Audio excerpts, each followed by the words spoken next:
Apreciados estudiantes, el Señor les bendiga y les guarde. Es un privilegio otra vez volvernos a comunicar y saber de el interés que cada uno de nosotros pueda tener por el estudio de los profetas. En este caso particular, nos corresponde el estudio del profeta Jeremías.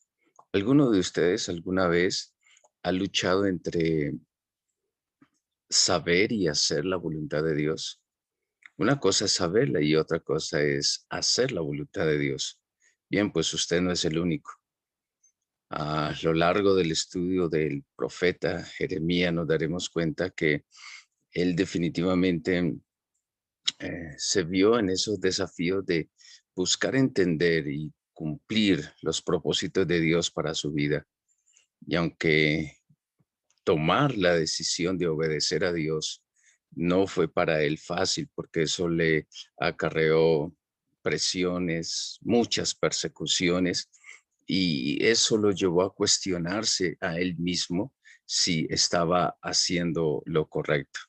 En ese proceso, Jeremías luchó con preguntas personales, preguntas con relación a su vida misma y muy seguramente cuando hemos leído, usted ha estudiado el profeta Jeremías, lo ha leído en, voy a decirlo de esta manera, de devocional, como una práctica diaria, leer, y se encuentra allí usted al profeta Jeremías, y no solamente ve a Jeremías, se ha visto usted allí mismo en el profeta Jeremías, sus oraciones apasionadas, sus discursos que él da llamando al pueblo y como nosotros lo conocemos muy bien también, según alguien, no sabría decir quién lo dijo, pero esos discursos, esas oraciones de Jeremías están bañadas, regadas enormemente o abundantemente con lágrimas.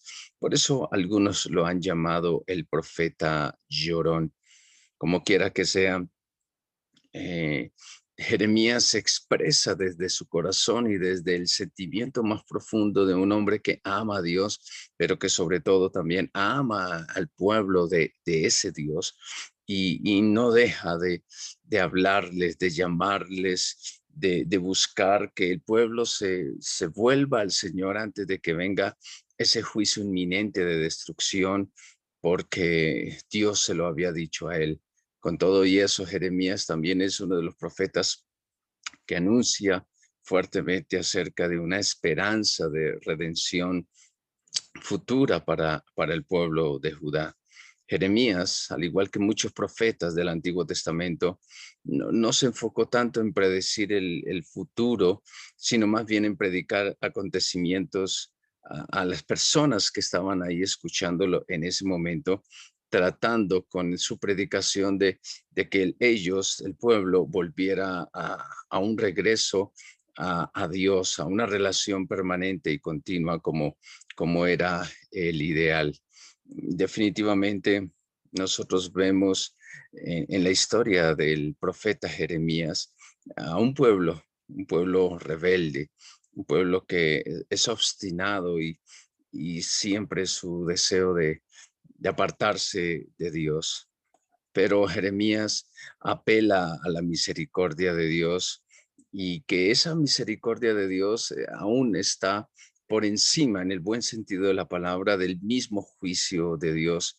Es el mismo Jeremías el que dice, el fiel amor del Señor nunca se acabará. Sus misericordias jamás terminan.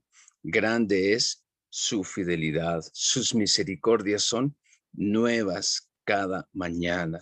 Aunque trae dolor, también muestra compasión debido a la grandeza de su amor inagotable, pues Él no se complace en herir a la gente o en causarle dolor. Eso manera de introducción, mis amados estudiantes, para este libro del profeta Jeremías. Que el Señor les bendiga. Bien, pasemos al título de este interesante libro. El título deriva, el nombre del libro es derivado del autor humano. Jeremías 1:1 nos menciona precisamente eso. Comienza con las palabras, como dice ahí, las palabras de Jeremías. De ahí es desde donde tomamos nosotros entonces el título para este su mismo libro.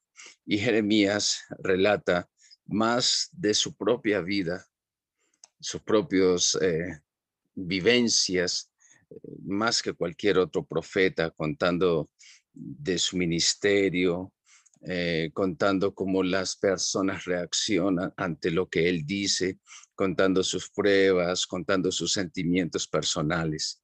El nombre de Jeremías quiere decir Jehová arroja. Esto es en el sentido de establecer un cimiento o podríamos decir Jehová establece o Jehová coloca o envía. Y eso fue lo que hizo precisamente el Señor a través de su profeta. Podemos nosotros mirar el versículo clave de Jeremías.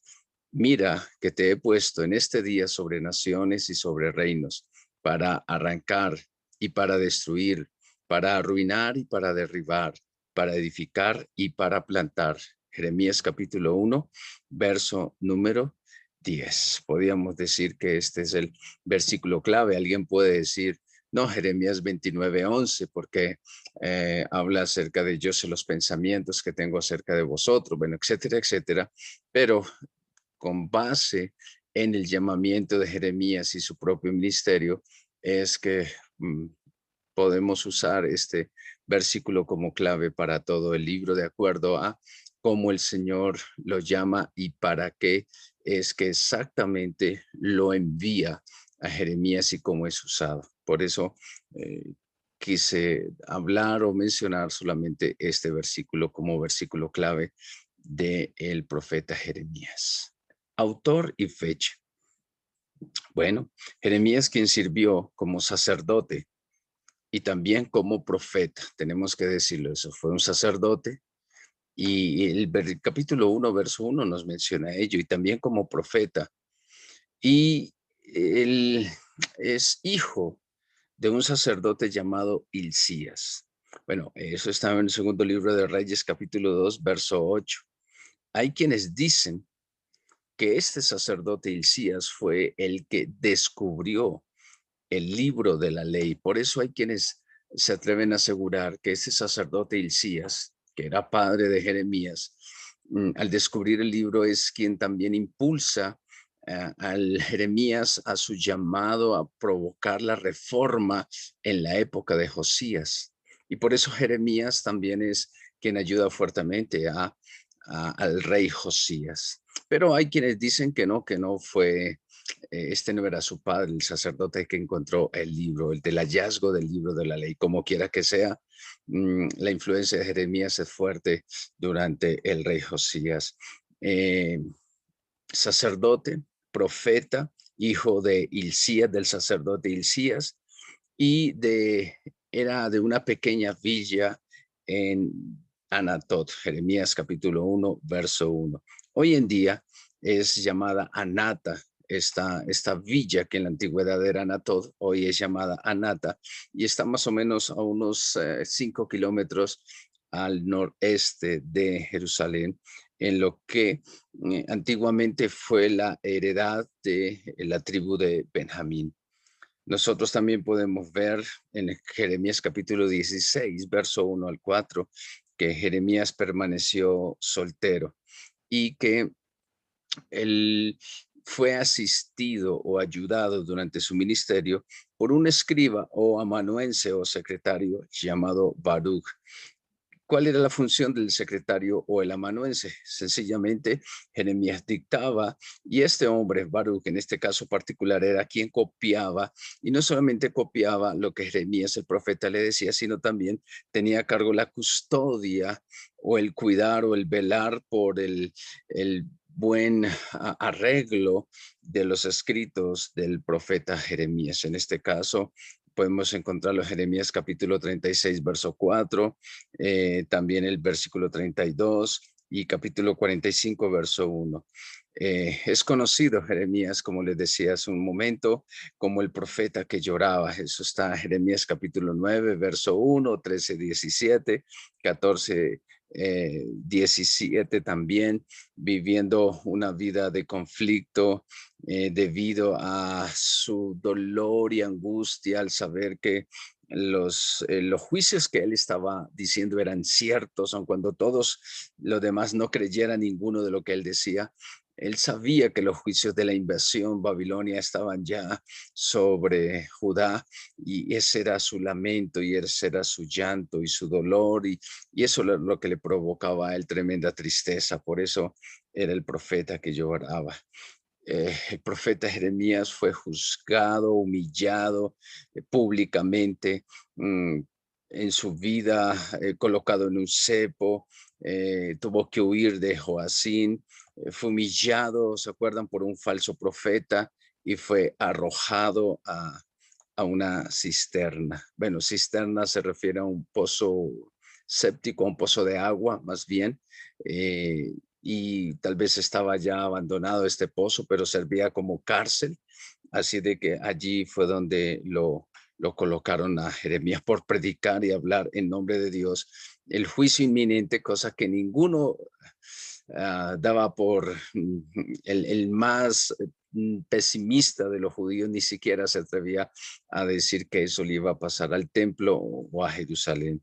Como quiera que sea, no solamente Jeremías habló y fue un profeta al pueblo de Judá, pero sus profecías sí se dirigieron mayormente a ellos, pero en algunas ocasiones se dirigió a otras naciones.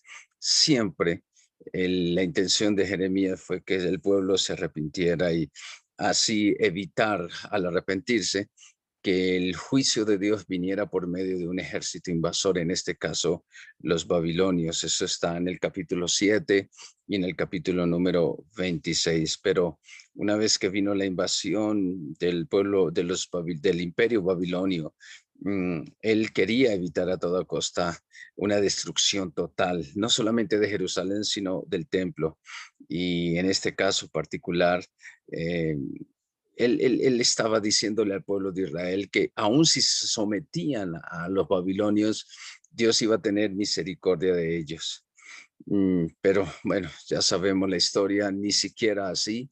Y también Jeremías profetiza con relación a varias naciones a su alrededor. La fecha de su ministerio cubre más o menos unos 50 años y va desde el año 13 del rey de Judá, en este caso Josías, desde el año 13 de Josías.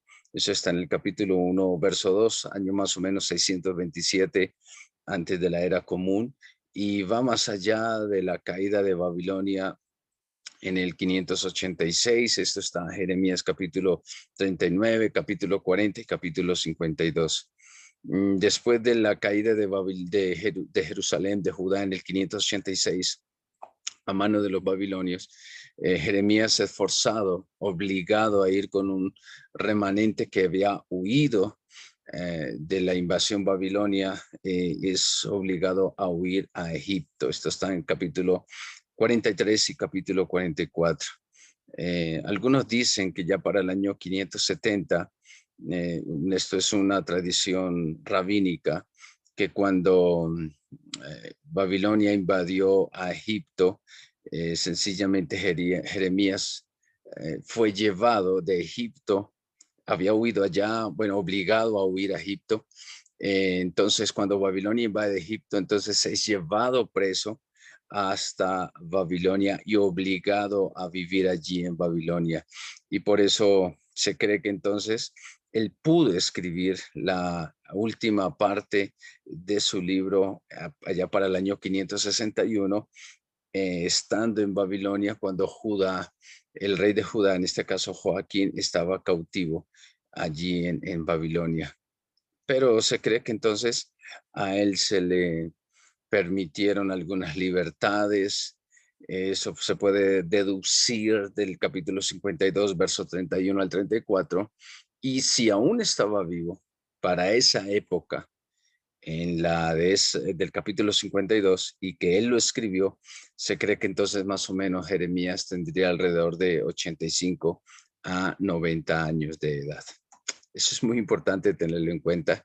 Y por eso esta alusión al profeta Jeremías de historia, porque para mí es importante tenerlo en cuenta. Ahora, usted puede detallar y estudiar el libro de Jeremías versículo por versículo, capítulo. El interés mío como profesor en este momento es dar el contexto del profeta Jeremías. ¿Está bien? Los mensajes de Jeremías, en este caso particular, están relatados en el segundo libro de Reyes, capítulo 22 al capítulo 25, y segundo libro de Crónicas, capítulo 34 al capítulo 36. Y podemos mirarlo nosotros en cuatro aspectos principales: el pecado del pueblo; en segundo lugar, el invasor a quien Dios enviará, en este caso Babilonia; en tercer lugar, los rigores del sitio y del sitio sobre Jerusalén, a eso se refiere; y en cuarto lugar, las calamidades de la destrucción. El mensaje de Jeremías, este es el contexto del que estoy hablando, el mensaje de Jeremías de juicio inevitable. O sea, es decir, ya no había nada que pudiera evitar, valga la redundancia, que Dios enviara ese juicio, por más de que el pueblo se le predicara, por más de que el pueblo se le hablara. El mismo profeta es el que dice que desde temprano y sin cesar el Señor había enviado los profetas, pero el pecado ya era tan grande y la maldad de Judá tan grande, peor que la de su hermana Israel o Efraín o su hermana Israel, el reino del norte, fue tan grave y tan peor, porque ellos, habiendo visto la cautividad y el desolamiento y la destrucción del reino del norte, habiendo visto eso, ellos debieron haberse arrepentido, ellos debieron haberse vuelto a Dios de todo corazón, pero fue más grave su pecado, porque viendo eso, insistieron en su maldad, en su idolatría y en su apartarse de Dios. Por eso se considera que definitivamente la maldad de Judá fue más grave que la de Israel, el reino del norte. El mensaje de Jeremías entonces tiene que ver con esa situación de el pueblo y el llamado de este hombre incesantemente a que el pueblo se volviera a Dios de todo corazón. Como les decía hace un momento, más o menos unos 50 años, pero se cree que alrededor del año 627 al 586 y un poco más allá, entonces fue el periodo de tiempo del ministerio de Jeremías. Su profecía se llevó a cabo durante los reyes de Judá, 5 reyes, en este caso, Josías, Joacás, Joacín, Joaquín y Sedequías, 5 reyes. No fue fácil, no fue fácil para nada, absolutamente para nada, el ministerio de Jeremías. La condición espiritual se caracterizaba de la nación, en este caso del reino del sur, Judá, por la adoración a ídolos. El rey Acaz, eh, que definitivamente había sucedido a Ezequías, sencillamente, y mucho antes de Jeremías, en los días de Isaías, había establecido este malvado rey Acaz, había establecido el sacrificio de niños al dios Moloch en el valle de Hinnom, afuera de Jerusalén. Cuando Ezequías sube al reino, sencillamente Ezequías lo que hace es limpiar, el rey Ezequías. Eso es durante la profecía de Isaías, pero es una manera de ubicarnos en el contexto también de la espiritualidad y la maldad de la nación de Judá para este momento, el reino del sur. Acaz había estado promoviendo y motivando el, el, el sacrificio de niños. Ezequías limpia y purifica el templo y limpia la casa y hace unas increíbles reformas, Isaías 37. Pero, bueno, Acaz, después Ezequías, y ahora viene Manasés, el hijo de Ezequías, que definitivamente fue más allá que su malvado abuelo Acaz. Y este Manasés continúa con el sacrificio de niños, con una idolatría abierta, la cual continúa hasta la época del profeta Jeremías. Esto lo podemos ver en el capítulo 7, verso 31, 19, 5, 32, 35. Muchos en la época de Jeremías como él mismo menciona en el 44:19, menciona la adoración a la reina del cielo. Pero el rey Josías, impulsado por la ayuda y la profecía de Jeremías, eso debe hacernos recordar que durante la época del regreso del exilio, Josué, Edras, Nehemías fueron ayudados también por profetas. Y en este sentido, el profeta Ageo, Zacarías y Malaquías. En este sentido, quiero recordar el papel fundamental, mis hermanos, el papel fundamental de los profetas en ayudar a los reyes, en ayudar a los gobernantes, en impulsar de parte de Dios a través de un hombre que escuchara el corazón de Dios y le hablara al pueblo. Cómo estos profetas entonces fueron usados en su momento histórico para ayudar al rey en turno, para motivarlo, para impulsarlo. Así de que podemos nosotros decir definitivamente que el papel del profeta fue tremendamente importante, clave en la nación de Israel. ¿Y qué tal pudiéramos decir nosotros hoy con relación a los predicadores, a los esos profetas, entre comillas, como lo hemos visto, que Dios seguirá usando hoy en día? ¿Qué tan clave es la labor de ese predicador, de ese que habla en nombre de Dios para ayudar a toda una nación y motivarlos a que se vuelvan a Dios? Definitivamente, la labor de este profeta fue impulsar también el, las reformas, en este caso, del rey Josías. Y por más con todo y eso que Jeremías ayudó, impulsó a Josías para establecer estas reformas, como dijo alguien, el cáncer ya se había regado tanto por el cuerpo, el cáncer mortal del pecado había hecho tanto y metástasis, como dicen algunos, y era tan profundo que definitivamente ya era imposible el que el pueblo, el que Dios no castigara al pueblo, debido a que a la falta de sinceridad del pueblo, a la deshonestidad, al adulterio, la injusticia, a la tiranía de los mismos ricos de la nación en contra de los pobres, bueno, etcétera, etcétera, etcétera. Eso fue lo que pasó. Políticamente hablando, nosotros tenemos que recordar que Asiria vio su poder desvanecerse gradualmente. Eso vemos cómo empieza a caer el imperio asirio. Después Asurbanipal muere en el 626 a.C. y Asiria ya no es fuerte, se vuelve muy débil y su capital, Nínive, que era invencible, fue destruida, y eso lo menciona el profeta Nahum. Así de que para este momento entonces surge el imperio neobabilónico bajo Nabopolassar. Esto está del 625 al 605, justo cuando Jeremías aparece en escena. Y entonces es cuando ese imperio babilónico se convierte en la potencia militar del momento, alcanzando victorias sobre el imperio asirio, sobre los egipcios, inclusive sobre el mismo Israel. Ustedes lo saben, en el 605, en el 597 y en el 586. Eso es lo que nosotros entendemos, está en el segundo libro de Reyes, capítulo 24, verso del 10 al 16.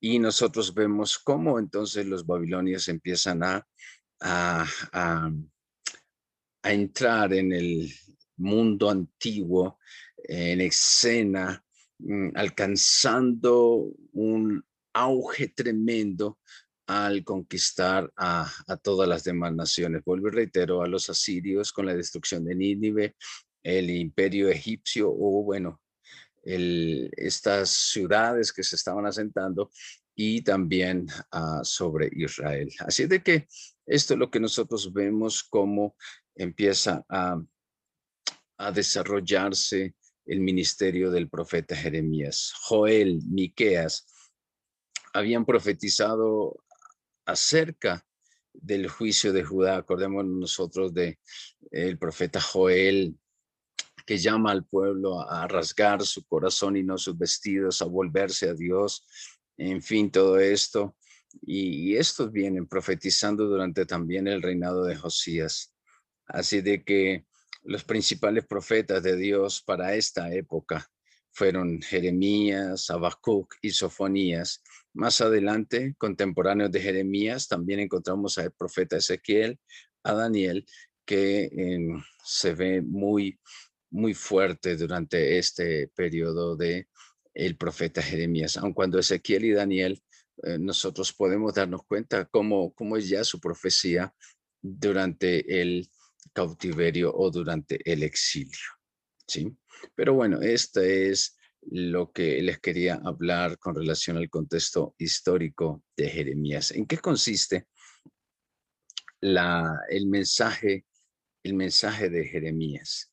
El mensaje de Jeremías desde el comienzo y 20 años antes más o menos de que el conflicto se diera fuerte, o sea, es decir, de que los babilonios empezaron la invasión sobre Judá, Jeremías, el profeta, insistió incesantemente, tremendamente insistió para que, aun cuando venía la invasión babilónica, ellos se volvieran al Señor de todo corazón a través de sus quejas, sus lamentos, en el buen sentido, quejas, lamentos, en el buen sentido, sus oraciones incesantes, en el buen sentido, todo lo que nosotros encontramos del profeta Jeremías, nosotros nos damos cuenta que eh, encontramos allí la intención del corazón de Dios a través del corazón del profeta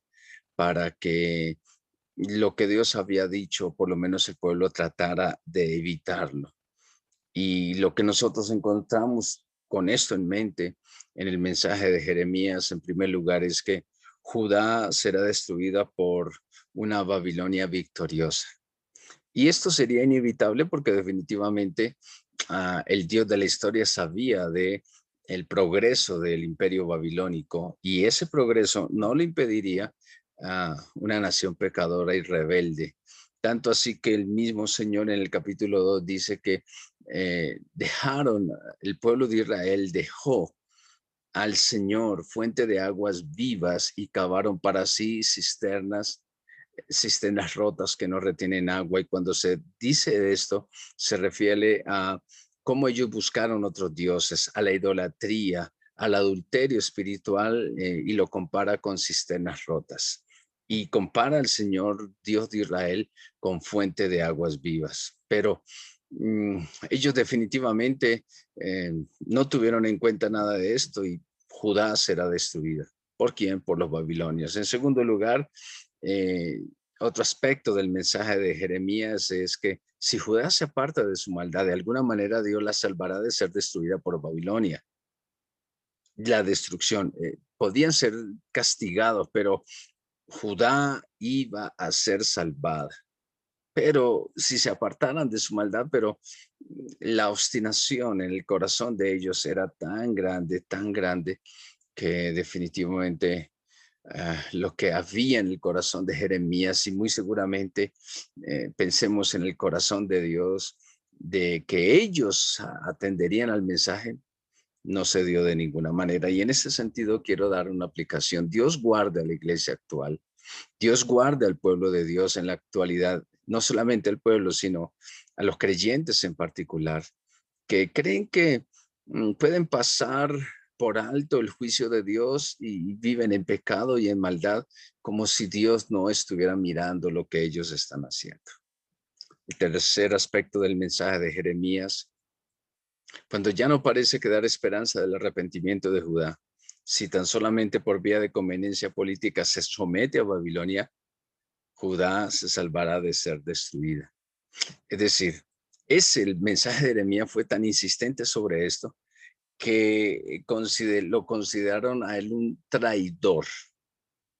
el rey en su turno consideró, y el pueblo de Israel, el pueblo en ese momento, la nación toda, Judá, específicamente más bien Judá, consideraron a Jeremías, perdón, un traidor porque estaba diciendo que si ellos se arrepentían y se sometían al rey de Babilonia, Dios no iba a destruir a la ciudad de Jerusalén ni el templo. En ese mensaje fue que sus oyentes consideraron que él era un traidor, pero él lo único que quería era salvarlos a ellos del cautiverio de la muerte y salvar el templo y a Jerusalén de la destrucción.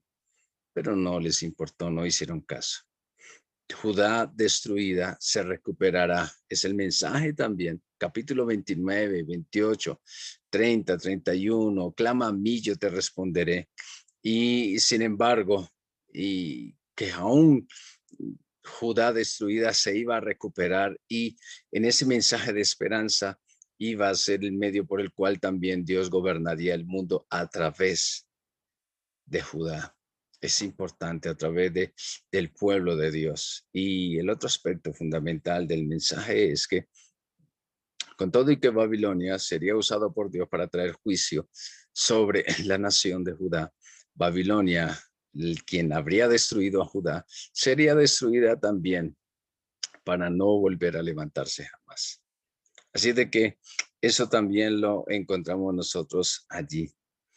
Esto es importante en el mensaje del profeta Jeremías. Algo aquí que quiero resaltar es un hallazgo arqueológico. Esto se encontró recientemente, algunos años, muy pronto en nuestra época. El Museo Británico anunció el descubrimiento de una, como menciona ahí, de una extraordinaria y muy significativa inscripción cuneiforme entre su gran colección de tablillas mesopotámicas. Bueno, para resumir la historia de esta tablilla, es que allí, en la correcta interpretación de esta escritura cuneiforme se refiere a escritura en forma de cuña, ¿sí? Aparece uno de los siervos en escritos de los siervos del rey en hebreo, Nebo Sargequín, mencionado en Jeremías, capítulo 39, verso 13. Es el jefe eunuco de Nabucodonosor, aparece en esta tablilla. Aquí en esta tablilla aparece ese nombre y es el mismo nombre que aparece en Jeremías 39, 13. Y eso es tremendamente particular porque entonces en la nueva versión internacional es que aparece, dice, como Nergal Sarecer, Sangarnevo, Sarsequín el Razacer y Nergal Sarecer el Rafmac. Esto aparece en la nueva versión internacional y ese nombre es el que aparece allí, ¿sí? Nebo Sarsequín, perdón, es el nombre que aparece allí para decir que definitivamente este descubrimiento arqueológico, eh, lo que hace sencillamente es ratificar que lo que en la Biblia está, en este caso particular del profeta Jeremías, es cierto, es histórica o arqueológicamente cierto, y que nosotros podemos encontrar allí que lo que los críticos de la Biblia han dicho, en este caso particular, Jeremías es un libro de ficción, es un libro de poesía, de leyenda, nada tiene que ver con hechos históricos reales, pero esta tablilla que se encontró en el Museo Británico, mmm, hecha por tierra a los detractores de la Biblia, en este caso particular, de los escritos del profeta Jeremías, y que definitivamente entonces lo que aparece allí con relación a Jeremías en los tiempos de la invasión babilónica sobre Judá, definitivamente por Nabucodonosor, es totalmente cierto. Así es de que le tenemos que dar gracias a Dios por todo esto.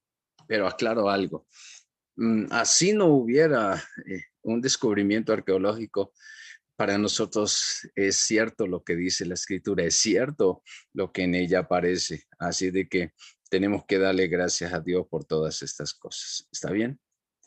Bueno, era solamente una mención gobernantes y profetas de la época de Jeremías. Allí están los reyes de Babilonia, el imperio babilónico, Nabopolassar, Nabucodonosor, y también nosotros vamos a encontrar más adelante, bueno, más reyes, las etapas del cautiverio, 605, 597 y 586, y también tenemos que encontrar que allí aparece Daniel, allí aparece los profetas que estaban en esta época, está Nahum y Sofonías, y allí también encontramos entonces a Habacuc y a Ezequiel y al profeta Daniel.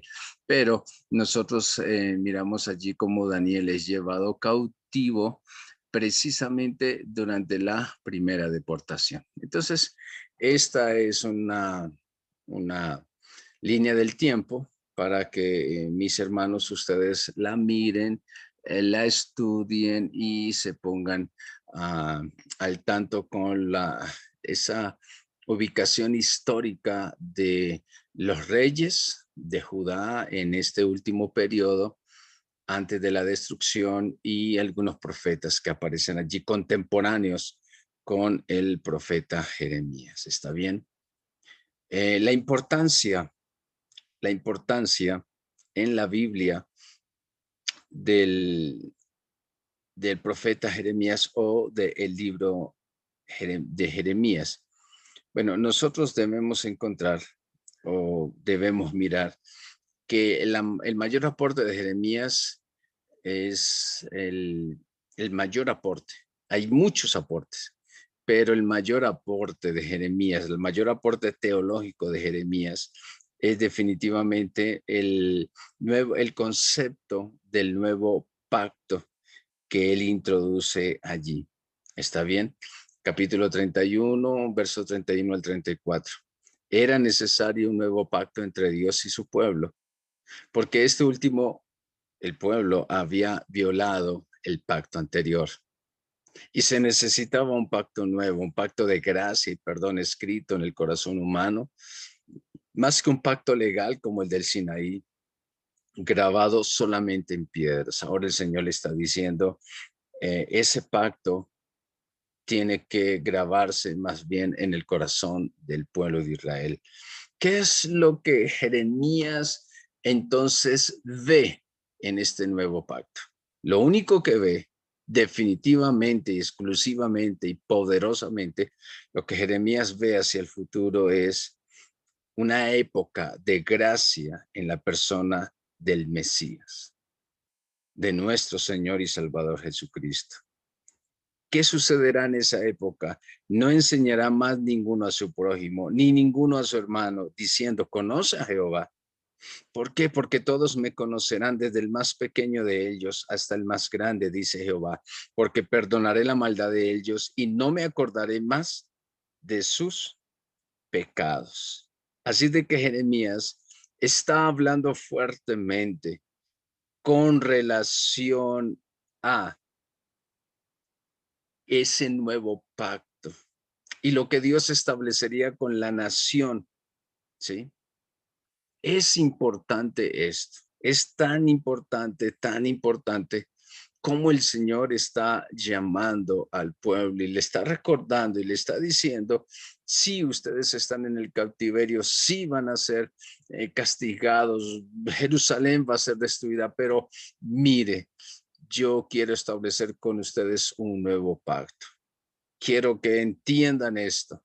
Eso es importante en el profeta Jeremías. Por eso es el mayor aporte teológico de Jeremías, ese concepto del nuevo pacto en la persona del Mesías venidero, del mismo Señor Jesucristo. Esto es fundamental en el caso del profeta Jeremías. Otra cosa importante que nosotros tenemos que resaltar del profeta es el carácter de Dios. ¿Cuál es el carácter de Dios? Dios llena el cielo y la tierra. Dios es bueno. Dios es santo, Jeremías 23:9. Dios es justo, 9:24. Este de Jeremías es muy importante.